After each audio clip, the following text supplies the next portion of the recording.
I'm hanging out at Atlanta Pro Audio with Daniel. Howdy. We're going to start to talk to him a bit about what he does here and the recording process of local bands. So we're going to talk to him about what he does here at Atlanta Pro and how he likes recording bands around Atlanta. I deal with a lot of studio equipment here. We kind of have knowledge and expertise on all the latest stuff, and people come to me to deal with, their studio needs. Do tech support with stuff like Pro Tools, Logic, converters, mic pre's, studio speakers, all that type of stuff. So how did you get into the recording? When did you start working here?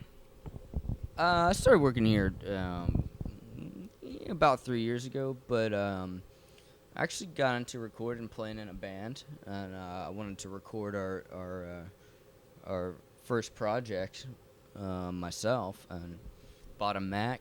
Pro Tools, kind of the industry leader in recording, I guess they say, had just come out with their home studio box called a 001, and that came with Pro Tools version 6, version 5 maybe. That was back in 2000. It's progressed a lot since then, but that was actually kind of a big watershed in the independent studio environment, because it brought the power of computer recording with the industry standard software to a lot of people. So I had that box. You plug your mics into it, mic up your instruments, and sit there. 32 tracks of audio, mix it just like they did at the big. I've heard a lot of crazy different ways of recording, Mm-hmm. and I've been involved in that process myself. Mm-hmm. And sometimes band members, like if you're recording one of more band member at one time, Mm-hmm. they will like separate out in the rooms, Mm-hmm. or they'll put up walls to help muffle the sound so you don't get bleed through. Is that something you still practice now in a modern day recording process, or how would you do it if I were to have like drums, bass, and guitar, and wanted to play record them all at one time? Yeah. Well, I mean, what you're talking about is kind of the old school way of doing it. You have, like I say, back in the 40s and 50s, you'd put, your artist in the same room. You want to get as much separation as you can between the instruments and the mics that are recording it, but you essentially have a bunch of live players, and they all play together. Back in the day, they only had 2-track recorders, 1-track recorders. You couldn't overdub stuff. And even, up nowadays, people still do it to get that live feel. But you gotta be pretty talented musician to pull that off. The most recent Kings of Leon album, they did that. And it definitely has that live feel. It doesn't sound as polished as your Daughtry's and Nickelbacks and Paramours and that type of stuff. But it's a feel thing now. Recording's more of an art than a science.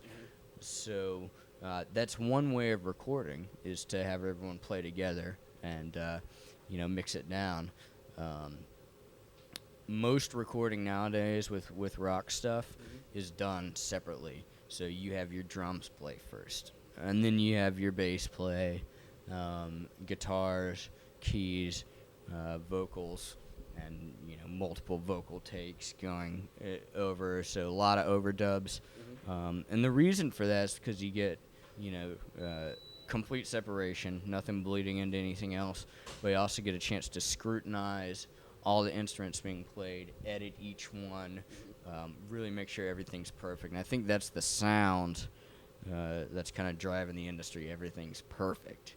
Whereas in the 90s, it wasn't so much like that. Definitely not in the past. So we have the technology allows us to do that now, because we have so many different tracks we can do, so many different ways to record.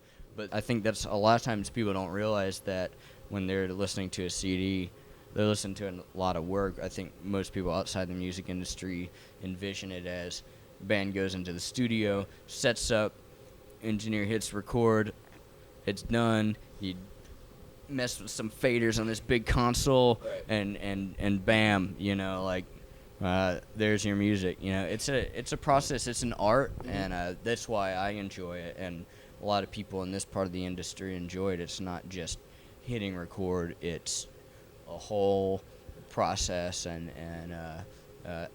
you know, bands definitely appreciate it because it makes them sound good. Right. So you mentioned you had your own studio. What's the name of your studio? It's WizKid Sound. We're in Midtown. And well, I'd like to thank you for coming on and talk to me a bit about what you do here. Absolutely. Again, we're hanging out at Atlanta Pro Audio, talking to Daniel, Yep. recording engineer, Yes, sir. and tech support. And tech support at Atlanta Pro Audio. Yep. We'll have you on again another time for a musician's voice. Talk to you more about your studio. Great. Certainly. Love it. Thanks again for coming on, and stay tuned.